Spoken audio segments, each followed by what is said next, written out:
오늘 우리에게 주시는 하나님의 말씀은 고린도전서 1장 10절에서 17절까지 말씀입니다. 이 계시의 말씀을 통해서 하나님의 음성 들으시기를 바랍니다. 형제들아, 내가 우리 주 예수 그리스도의 이름으로 너희를 권하노니 모두가 같은 말을 하고 너희 가운데 분쟁이 없이 같은 마음과 같은 뜻으로 온전히 합하라. 내 형제들아, 글로의 지편으로 너희에게 대한 말이 내게 들리니 곧 너희 가운데 분쟁이 있다는 것이라. 내가 이것을 말하거니와 너희가 각각 이르되 나는 바울에게, 나는 아볼로에게, 나는 게바에게, 나는 그리스도에게 속한 자라 한다는 것이니 그리스도께서 어찌 아니었느냐? 바울이 너희를 위하여 십자가에 못 박혔으며 바울의 이름으로 너희가 세례를 받았느냐?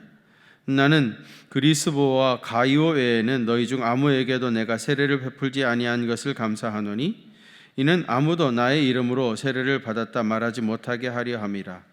내가 또한 스데바나 집 사람에게 세례를 베풀었고 그 외에는 다른 누구에게 세례를 베풀었는지 알지 못하노라.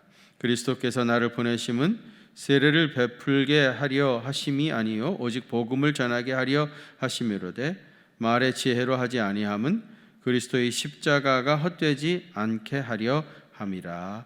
아멘. 혹시 지난주일 제가 설교한 설교 제목을 아직까지도 기억하고 계시는 분 계십니까? 혹시 기억이 안 나시면 정상이시고요. 나시는 분은 아주 기억력이 좋으신 분이신데 감사할 이유를 찾아낼 수 있는 사람, 이라는 제목으로 말씀을 드렸습니다. 고린도 교회가 여러 가지 문제가 많이 있었던 것은 사실이지만은 그 문제점 이면에 그럼에도 불구하고 하나님께 감사할 이유들이 참 많이 있었다. 그 첫 번째는 언변과 지식에 풍족한 교회였고요. 두 번째로는 은사의 부족함이 없는 교회. 그리고 세 번째로는 주의 재림을 기다리는 교회였었다. 말씀을 드렸죠. 제가 이 말씀 드리면서 여러분들한테 숙제를 내드렸는데 전혀 모른 척 하시는데 여러분들의 삶에 보이는 문제들, 그 이면에도 분명히 감사할 이유들이 있을 것이다. 그걸 한번 좀 찾아보시라. 제가 그렇게 말씀을 드렸는데 혹시 숙제하신 분 계십니까? 숙제 내준 사람은 기억나는데 숙제 받은 사람은 기억이 잘 안 나는 법이에요, 원래. 여러분 삶 속에서 드러난 문제들, 눈에 보이는 문제들 이면 속에 여전히 감추어져 있는 감사할 이유들을 찾아보시게 되기를 바랍니다. 오늘 본문인 10절 이하부터 이제 고린도전서의 본론이 시작되어진다고 할 수 있는데, 사도 바울은 고린도 교회 여러 가지 문제 가운데 제일 먼저 취급했던 문제는 고린도 교회의 분쟁의 문제였습니다. 본문 11절하고 12절 한번 같이 봉독하실까요? 시작. 내 형제들아, 글로의 지편으로 내게 들리니 곧 너희 가운데 분쟁이 있다는 것이라. 내가 이것을 말하거니와 너희가 각각 이르되 나는 바울에게, 나는 아볼로에게, 나는 게바에게, 나는 그리스도에게 속한 자라 한다는 것이니. 아멘. 고린도 교회 안에 사색 당파가 있었습니다. 그 첫째는 이제 바울파, 두 번째는 아볼로파, 세 번째는 게바파, 그리고 네 번째는 그리스도파입니다. 철학을 영어로는 필로소피라고 하는데, 필로스 플러스 소피아, 필로스는 친구 간의 우정, 그런 사랑, 이걸 필로스라고 그러고요. 소피아는 지혜죠. 필로소피 그러면은 지혜를 사랑하는 사람, 그런 뜻입니다. 헬라에 철학자들이 굉장히 많이 있었잖아요. 헬라 사람들은 자기가 존경하고 따르는 선생님을 중심으로 이런 굉장히 많은 철학 분파들이 있었습니다. 여러분이 잘 아시는 소크라테스 학파, 플라톤 학파, 아리스토텔레스 학파, 스토아 학파, 에피큐로스 학파, 이런 학파들, 유명한 학파들이고요. 우리가 잘 모르는 학파 가운데도 한 50개 이상의 그런 학파들이 많이 있어서 다 자기가 존경하는 선생님들을 중심으로 한 이런 철학 학파들입니다. 고린도 교회도 그런 영향이 있어가지고요. 고린도 교회에서 사역했던 사역자들을 중심으로 해가지고 나는 바울파다, 나는 아볼로파다, 나는 게바파다, 나는 이것도 그것도 아니다, 그리스도파다, 이런 네 개의 당파가 있었습니다. 고린도 교회 못지않게 파벌을 만들기를 좋아하는 사람들이 우리나라 사람들이죠. 우리나라에도 이조 시대 때부터 사색 당파가 있었습니다. 남인들은요 주로 그 혁신적인 그런 진보적인 성향을 띤 사람들이 남인이었고요. 북인들은 배타적인 성향을 띄었고요. 서로는 나중에 노론과 소론으로 나누어졌는데요. 노론은 보수적인 사람들, 그리고 소론은 혁신적인 사람들입니다. 이렇게 남인, 북인, 노론, 소론으로 나누어서 서로 물고 뜯고 끝도 없는 경쟁을 하게 되어지죠. 그래서 우리나라 역사는 사색 당정의 역사라고 해도 과언이 아닐 것입니다. 어쩌면 지금도 말이죠. 진보적인 더불어민주당은 남인을 계승한 것 같고요. 보수적인 국민의힘은 노론을 계승한 것 같고요. 국민의당, 어정쩡한 국민의당은 북인을 계승한 것 같고요. 혁신적인 정의당은 소론을 계승한 것 같습니다. 지금도 이 사람들의 사색 당쟁이 계속되고 있지 않는가, 그렇게 생각되어집니다. 고린도 교회에 4개의 당파가 있었는데요. 제일 먼저는 이제 바울파입니다. 혈통적으로 얘기하면 이방인들이 주로 이 바울파에 모여 있었습니다. 바울의 신학 사상 중에 제일 중요한 것이 이신득이죠. 누구든지 예수를 믿기만 하면은 구원을 받는다. 이 이신득이, 이 사상을 이방인들이 굉장히 좋아했어요. 누구든지 비록 이방이라 할지라도 율법이나 할례를 받지 않는다 할지라도 예수님을 믿기만 하면 구원받는다 하고 하는 바울의 이 핵심 사상을 이방인들이 너무 좋아해서 바울파를 만들어낸 것이죠. 사실 바울은 고린도 교회에서 이제 목회를 1년 반이나 했던 분이고요. 또 이 고린도 전서를 쓴 사람이 사도 바울이죠. 이 고린도 교회 안에 이렇게 바울을 따르는 바울파가 있었습니다. 그럼에도 불구하고 사도 바울은요, 이 바울파들에게 나를 믿고 따라와 줘서 고맙습니다, 그러면 한마디도 하지 않았습니다. 바울은 그런 일에 연연하지 아니하고 이 바울파도 사실은 잘못된 거다, 스스로 그렇게 얘기를 하고 있는 것이고요. 두 번째는 이제 아볼로파입니다. 아볼로파. 이 아볼로파는 고린도 교회 안에 있었던 지식인층들이 주류였습니다. 이 아볼로는 알렉산드리아 출신인데요. 알렉산드리아는 당시에 굉장히 학문이 발달했던 곳입니다. 뭐 여러 가지 철학이라든지 신학이라든지 많은 그 수사학, 또 수학, 이런 학문들이 굉장히 많이 발전했던 곳인데, 이 아볼로는 이제 알렉산드리아에서 공부를 해가지고요, 굉장히 학식이 많았습니다. 사도 바울 같은 경우는요, 이렇게 이제 그 글을 쓰는 것, 문필은 굉장히 좋았습니다. 그래서 사도 바울의 이제 서신들을 우리가 쭉 공부를 해보면은 굉장한 문장력을 가지고 있죠. 그런데 바울은 이 언변은 썩 좋지를 못했어요. 그래가지고 이제 바울이 이렇게 설교를 하면은 사람들이 언변이 좋지 못하니까 무슨 소리 하는지 모르겠다, 그렇게 생각하는 사람들이 퍽 많았습니다.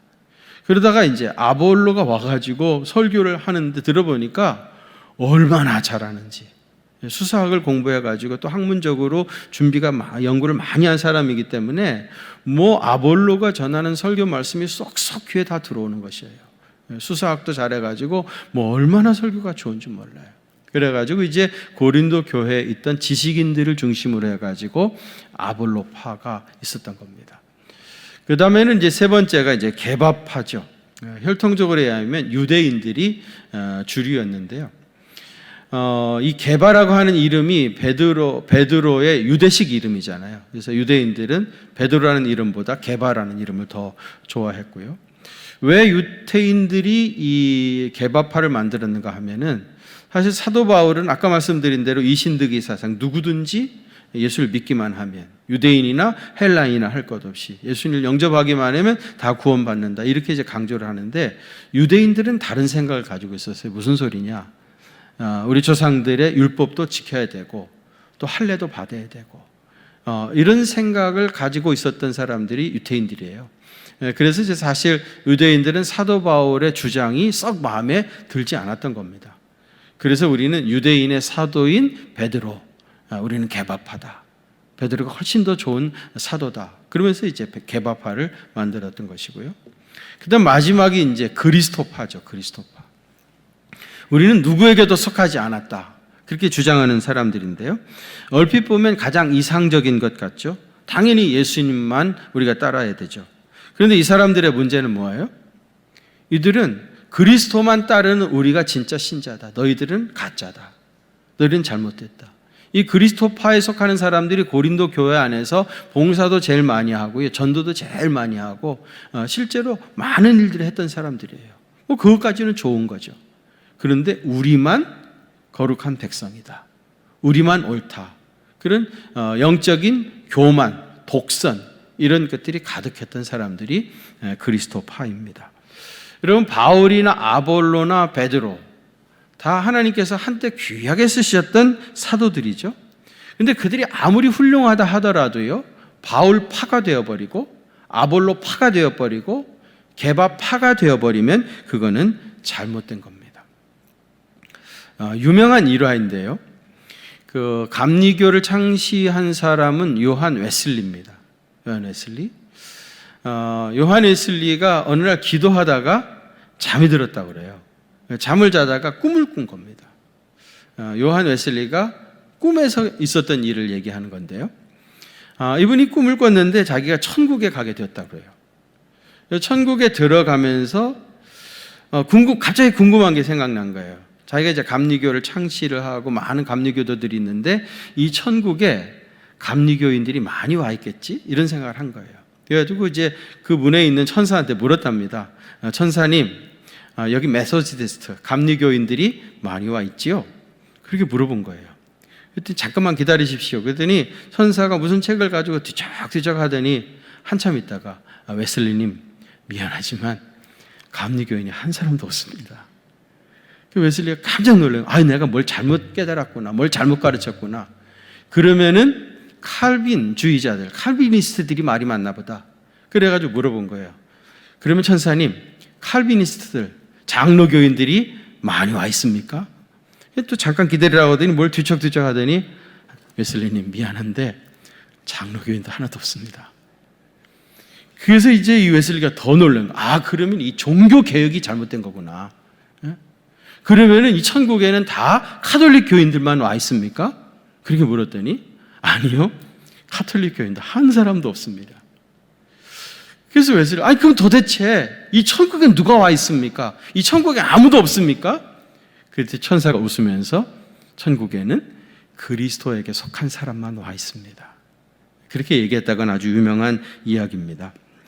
장로교인이나 감려교인이니 침례교인이 순복음교인이니 이런 식으로 교파가 다르다고 해서 서로 분쟁하거나 적대시하면 안 됩니다. 장로교 안에도 우리 기독교 장로교도 있고요, 예수교 장로교도 있고요, 예수교 장로 안에도 무슨 통합측도 있고 합동측도 있고 대신측도 있고 그러는데 교파가 다르다 할지라도 교단이 다르다 할지라도 예수님을 그리스도로 고백하는 모든 사람들은 다 우리의 형제와 자매입니다. 아멘입니까? 그래서 모든 형제가 서로 연합하고 하나가 되어야 하는 것이지 여기 마치 고린도 교회의 사색 당파 같이 교파가 나누어져 가지고 서로 미워하고 시기하고 분쟁을 하게 되어지면 안 됩니다. 그리스도를 구주로 고백하는 모든 그리스도인들이 한 형제요 자매임을 고백하시길 바랍니다. 여러분 13절 한번 같이 봉독하겠습니다. 13절 시작. 그리스도께서 어찌 나뉘었느냐? 바울이 너희를 위하여 바울의 이름으로 너희가 세례를 받았느냐? 아멘. 이 고린도 교회가 이렇게 나뉘어져 있는 것의 잘못을 지적하기 위해서 사도 바울이 세 가지 반어적 질문을 하고 있습니다. 그 첫 번째는 뭐냐면은 그리스도께서 어찌 나뉘어져 있느냐? 여러분 고린도 교회처럼 그리스도가 넷으로 나눠져 있습니까? 예수님은 한 분이시죠. 그런데 왜 너희는 그리스도를 따른다고 하면서 예수님을 마치 피자처럼 이렇게 다 나누어 버렸느냐? 그런 질문인 거예요. 그리스도를 나누는 것 자체가 잘못된 거죠. 또 바울이 너희를 위하여 십자가에 못 박였더냐? 여러분, 사도 바울이 고린도 교회를 개척한 건 사실이지만 바울이 고린도 교인들을 위해서 십자가에 못 박혔습니까? 베드로가 고린도 교인들을 위하여 십자가에 못 박혔습니까? 누가 그들을 위하여 십자가에 못 박혔습니까? 예수님이 십자가에 못 박히셨죠. 오늘 제가 뭘 물어보면 무조건 예수님이라고 대답하시길 바랍니다. 우리가 다 이게 서로 짜고 하는 거예요. 물어보면 무조건 예수님이라고 대답하면 정답이에요. 누가 고린도 교인들을 위해서 또 여러분들을 위하여 십자가에 못 박히셨습니까? 예수님이 못 박히셨잖아요. 그런데 바울파 사람들은 바울이 마치 자기들을 위하여 십자가에 못 박힌 것처럼, 개바파는요 마치 베드로가 우리를 위하여 십자가에 못 박힌 것처럼 그렇게 생각하고 믿고 따르고 있다는 거예요. 또 하나는요, 너희가 세례를 받을 때에 바울의 이름으로 세례를 받았냐? 여러분은 세례를 받으실 때 누구 이름으로 받았습니까? 예수님의 이름으로 받았죠. 성부와 성자와 성령의 이름으로 세례를 주노라. 삼위일체 하나님의 이름으로 우리는 세례를 받았습니다.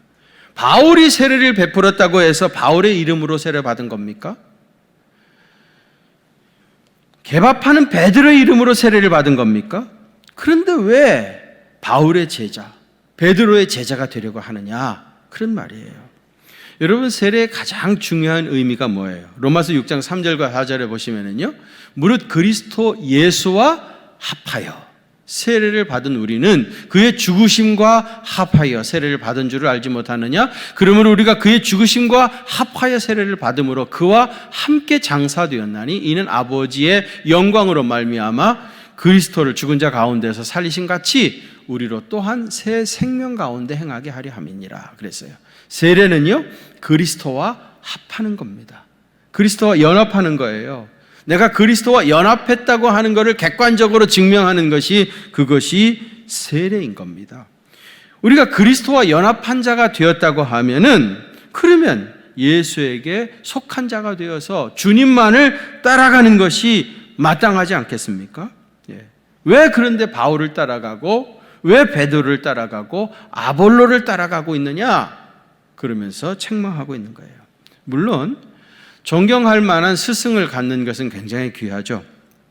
내 신앙 여정에서 나를 예수 그리스도에게로 인도하고 주님의 진리의 말씀을 바르게 잘 가르쳐주는 그런 스승들을 가지고 있는 것은 참 행복한 일이고 또 귀히 여기는 것도 의미 있는 일입니다. 그러나 분명한 것은 우리는 그들의 제자가 아닙니다. 그들은 나에게 예수님을 소개해 준 사람 이상 아무것도 아닙니다. 고린도 교회 안에 있었던 이 분쟁의 문제에 대한 해답은 10절에 다 들어가 있습니다. 여러분 10절 한번 같이 봉독하겠습니다. 시작. 형제들아, 내가 우리 주 예수 그리스도의 이름으로 너희를 권하노니 모두가 같은 말을 하고 너희 가운데 분쟁이 없이 같은 마음과 같은 뜻으로 온전히 합하라. 여기 보면 같은 말, 같은 마음, 같은 뜻으로 온전히 합하라고 그랬습니다. 여러분, 그리스도 안에서 우리가 하나 되어지려고 하면은 우선 첫 번째로는 같은 말을 해야 합니다. 같은 말을. 본문에서 같은 말을 하라고 했는데요. 헬라어로는 레게테라고 하는 말입니다.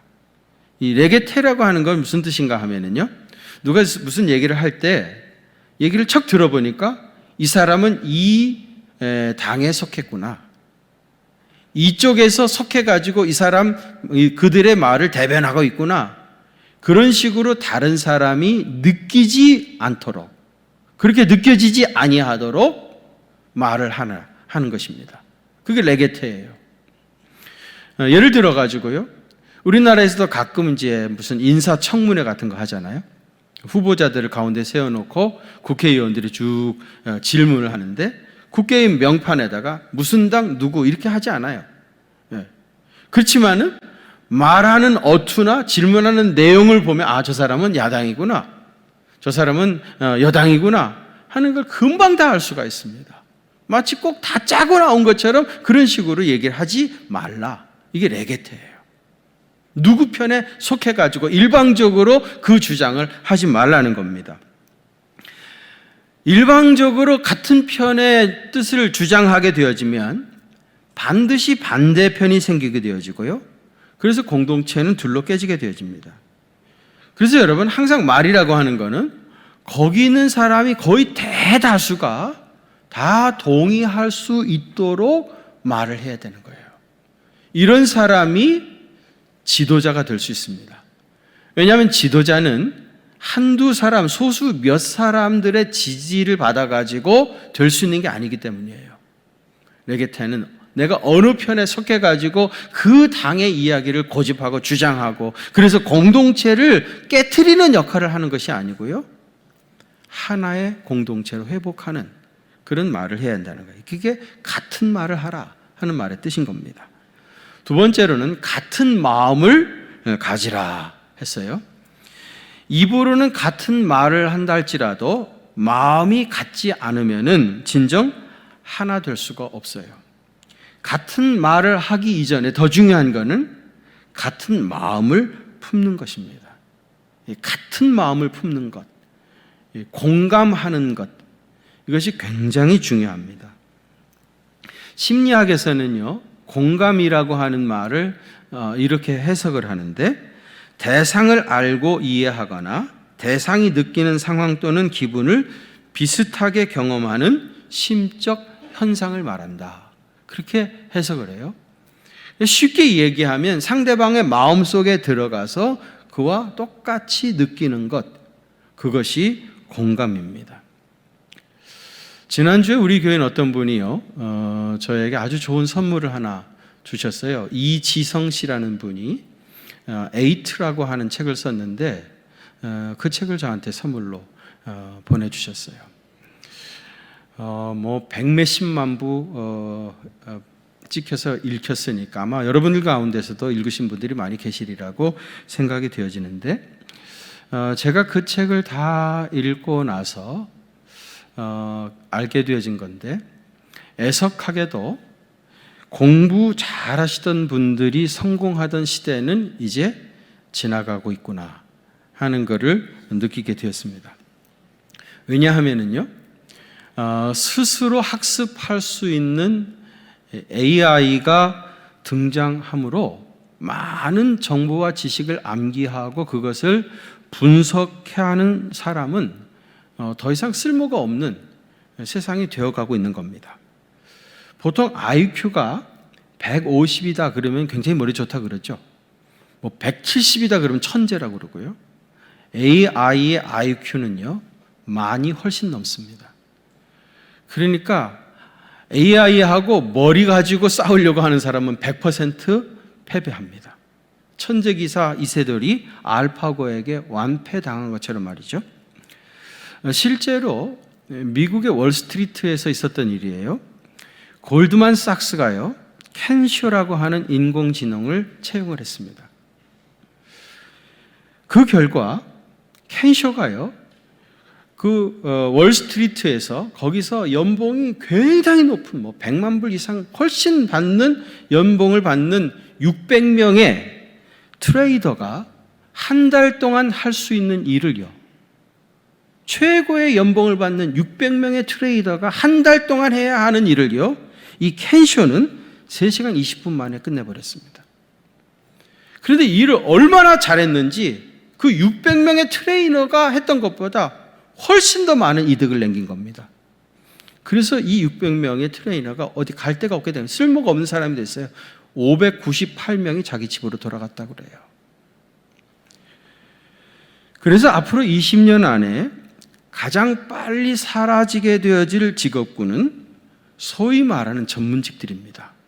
의사, 약사, 변호사, 판사, 회계사, 이런 직업들은 늦어도 2035년쯤 되면 극소수의 몇 사람만 남고 사라지게 될 거라는 거예요. 우리나라에도 이미 왓슨이 들어왔죠. 로봇 의사 왓슨. 이 왓슨이 다 검사도 하고 진찰도 하고 수술도 합니다. 환자들한테 로봇 의사에게 수술을 받을래? 사람 의사에게 수술을 받을래 선택하게 합니다. 누가 더 많을 것 같아요? 우리나라 국민들이 로봇 의사에게 수술 받겠다는 사람이 더 많아졌습니다. 왜요? 로봇 의사가 실수할 확률은 0.0001%이니까. 사람 의사는요, 너무 과로해가지고 실수를 많이 해요. 어떤 때는 이렇게 열어서 개복해가지고 수술하다가 거의 다 가위 집어넣고 꼬매기도 하고. 많은 실수를 하는데 로봇 의사는 0.0001% 실수를 합니다. 그러니까 로봇 의사에게 수술 받는다는 겁니다. 여러분, 컴퓨터가 처음 나왔을 때 굉장히 값이 비쌌죠?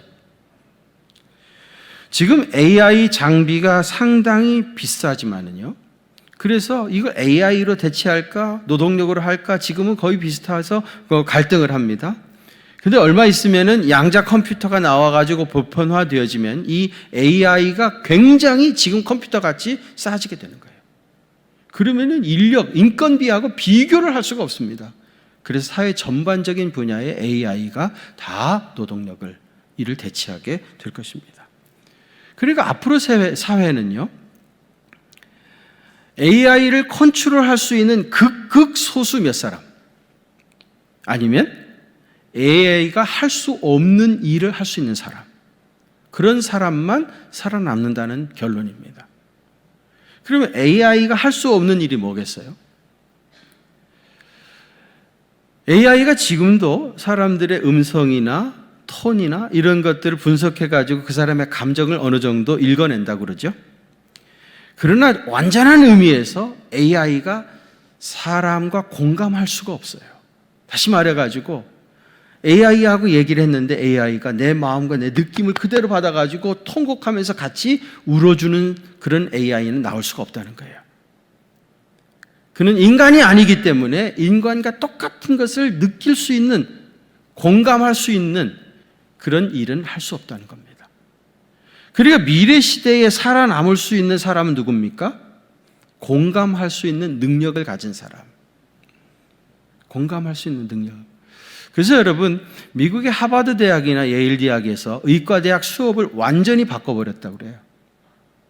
뭐 지금까지 공부했던 거 그건 AI가 이미 다 알고 있는 거예요. 아무리 공부를 잘해도 AI보다 더 앞서갈 수가 없는 거죠. 그래서 의과대학 학생들 데리고 미술관에 가가지고 미술을 감상하고 토론하고, 학생들 데리고 음악회에 가가지고 음악을 듣게 하고, 무슨 말입니까? 공감하는 능력을 키워가는 겁니다. 완전히 교육 시스템을 벌써 바꿔버린 겁니다. 오늘 우리 본문의 표현대로 하면 같은 마음을 품은 자, 공감하는 사람이 미래 사회에 쓸모있는 그런 지도자가 될 겁니다. 빌립보서 2장 2절과 3절에 보면 마음을 같이하여 같은 사랑을 가지고 뜻을 합하여 한 마음을 품어 아무 일에든지 다툼이나 허용으로 하지 말라. 같은 마음을 품어야 된다. 한 마음이 돼야 된다. 공감할 수 있는 사람이 돼야 된다. 그런 얘기입니다. 그 다음에 세 번째로는 같은 뜻을 가지라는 겁니다. 아모스 3장 3절에 보면 두 사람이 뜻이 같지 않는데 어찌 동행하겠느냐. 뜻이 같지 않으면 끝까지 같이 걸어갈 수 없어요. 중간에 나중에 의견이 부딪혀가지고 결국은 싸우게 되어지고 각자 다른 길로 가게 될 것입니다. 가정에서 남편과 아내의 뜻이 같아야 됩니다. 교회에서도 온 성도들이 같은 말, 같은 마음, 같은 뜻을 가져야 교회가 건강하게 성장할 수가 있습니다. 같은 뜻을 품으려고 하면은 각자 자기 생각을 주장하지 말고 분명한 중심이 있어야 됩니다. 그 중심이 무엇입니까? 또 잊어버리셨어요, 잠깐 사이에. 그 중심이 누구라고요? 예수 그리스도죠. 예수 그리스도를 중심에 모시고 다 모시고 그리고 같은 뜻을 품어야 되는 거예요. 나를 따르라 그 말이 아니고요. 우리 모두의 중심에 예수님을 모시고 주님의 뜻으로 우리는 하나가 되어야 됩니다. 네 번째로는 온전히 합하라 하는 말이에요. 여기 합하라고 하는 말은요, 의학적인 용어예요. 뼈가 부러지거나 탈골이 된 거예요. 이거를 다시 제자리로 회복시키는 거, 이게 본문의 합하라고 하는 말입니다. 이거 가만히 놔두면 어떻게 돼요? 찌르지요. 퉁퉁 붓고 엄청난 고통이 찾아옵니다. 뜻이 다르다고 하는 말은, 공동체가 깨어진 것은 그런 엄청난 고난이 찾아오는 거예요. 그 다음에 이 말은 떨어진 옷을 꿰매는 거. 옷이 떨어졌어요. 가만히 놔두면 속살이 다 드러납니다. 수치가 드러나는 거예요. 이거를 꿰매가지고 그 수치를 회복하는 거. 이것이 온전히 합하라고 하는 말의 뜻입니다.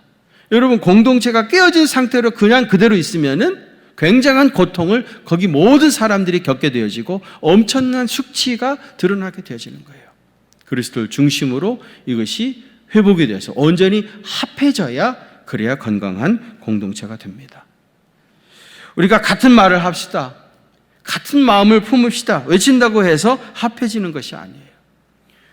무엇을 중심으로 합할 것인가, 그것이 본질적으로 중요한 겁니다. 기억하십시오. 예수 그리스도가 중심입니다.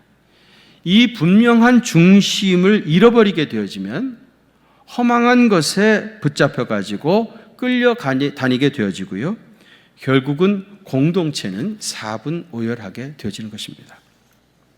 그런데 예수님이 계셔야 할 그 중심에 주인 행세를 하는 것들이 있을 수가 있어요. 이거를 다 뽑아내지 아니하면은 자기 자신도 모르게 거기에 매여가지고 결국 공동체를 깨트리는 일을 하게 되어집니다. 그 첫째가 뭐냐면 자기 자신입니다. 예수님이 계셔야 할 그 자리에 자기 자신이 척하니 앉아 있는 거예요. 에고센터드 퍼슨이라고요. 자기 중심적인 사람입니다. 여러분, 자기라고 하는 우상이 있다는 것을 아셔야 됩니다.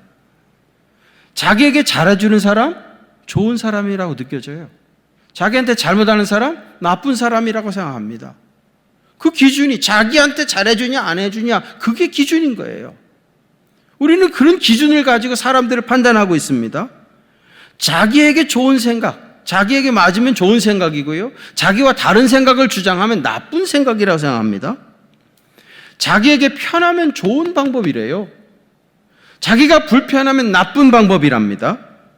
자기에게 좋으면 좋은 전통이고요, 나쁘면은 적폐라고 생각하는 거예요. 청산해야 할 적폐라고 생각하는 겁니다. 내로남불, 그것도 다 자기 중심 아니겠습니까? 이런 사고 방식에 빠져 있다 보니까 공동체가 하나 될 수가 없는 거예요. 나 중심이 아니라 예수님이 중심입니다. 또 경제 논리가 중심이 되면 안 됩니다.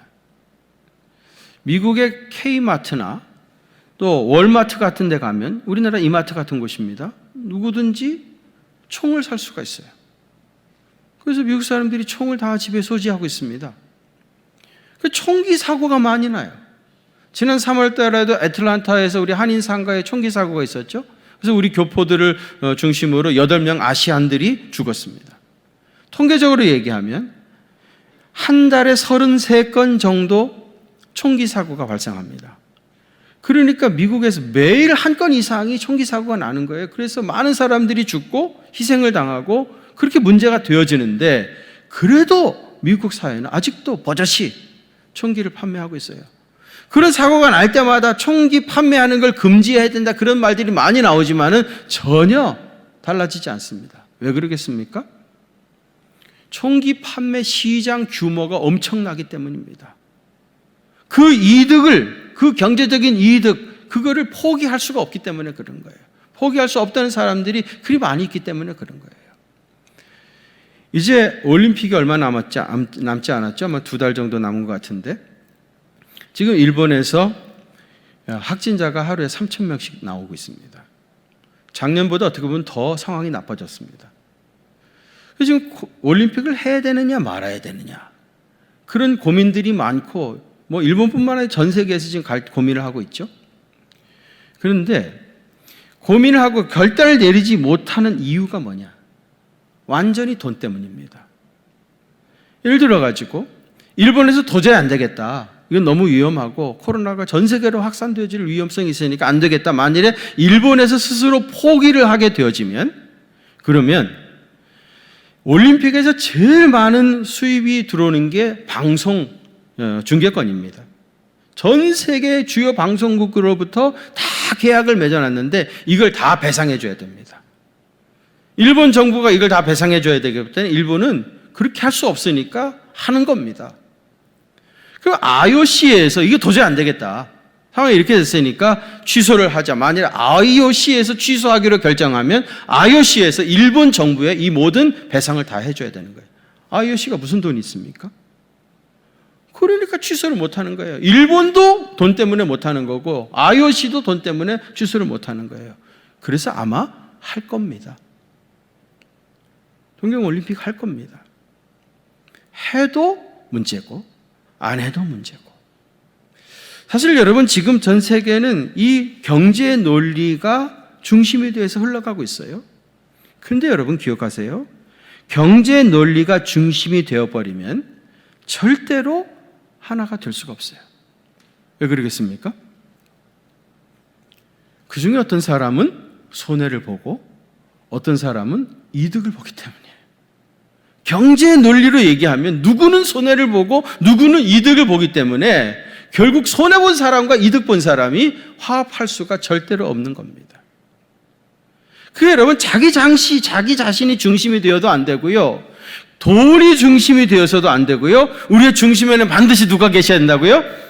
예수님, 주님이 계셔야 거기는 모든 사람이 하나가 될 수 있는 거예요. 주님의 뜻으로 하나가 돼야 됩니다. 주님이 기뻐하실까? 주님이 좋아하실까? 주님이 원하시는 일일까? 늘 주님의 뜻으로 우리가 하나가 돼야 됩니다. 가정에서도 남편과 아내 온 가족들이 예수 그리스도를 그 중심에 모시고 주님의 뜻으로 하나가 돼야 돼요. 교회도 이게 당연히 주님이 그 중심에 계셔서 주님의 뜻으로 하나가 돼야 되고, 우리 사회에도 주님이 그 중심에 계셔서 주님의 뜻으로 하나가 되어야 거기는 모든 사람들이 함께 어우러져서 하나 되어지고 행복하게 살 수 있는 세상을 만들 수 있습니다.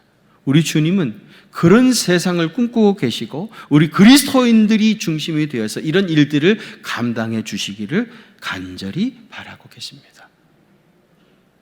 우리 중심에 예수님을 모심으로 주님 안에서 깨어진 공동체가 하나 되어지는 놀라운 회복의 역사가 나타나게 되기를 간절히 바랍니다. 거룩하신 아버지 하나님, 우리나라 옛날 이조 시대 때도 그랬고 또 지금도 마찬가지고 앞으로도 어떻게 될는지 우리가 알 수 없는 이런 분열과 분쟁, 당파 싸움에 그런 일들이 계속 되어지고 있습니다. 그리스도를 예수로 고백하는 교회들마저 교단과 교파로 나누어져서 서로 적대시하고 서로 모함하고 또 서로 이단이라고 정죄하고 그런 일들이 얼마나 많이 일어나고 있는지 모릅니다. 고린도 교회 안에 바울파, 게바파, 아볼로파, 그리스도파가 있던 것처럼 우리 공동체가 계속해서 깨어져만 가고 있습니다. 이러한 때 우리 주님께서 귀한 말씀 주시니 감사합니다.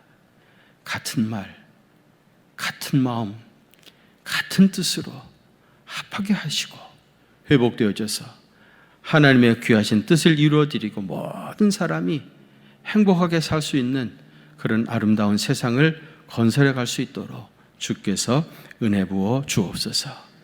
이 귀한 일에 우리 경기종합교회 사랑하는 성도들이 앞장서게 하시고 그래서 정말 화해된 공동체를 이루어가는 귀한 사역이 되시게 하여 주옵소서. 이제는 우리 구주 예수 그리스도의 그 크신 은혜와 하나님 우리 아버지의 무한하신 사랑하심과 성령님의 위로하심과 교통하심이 우리 경기중앙교회 사랑하는 성도들과 또 저들의 가정과 그 생업의 현장들 위에 이제로부터 영원토록 함께 계시옵기를 간절히 축원하옵나이다. 아멘.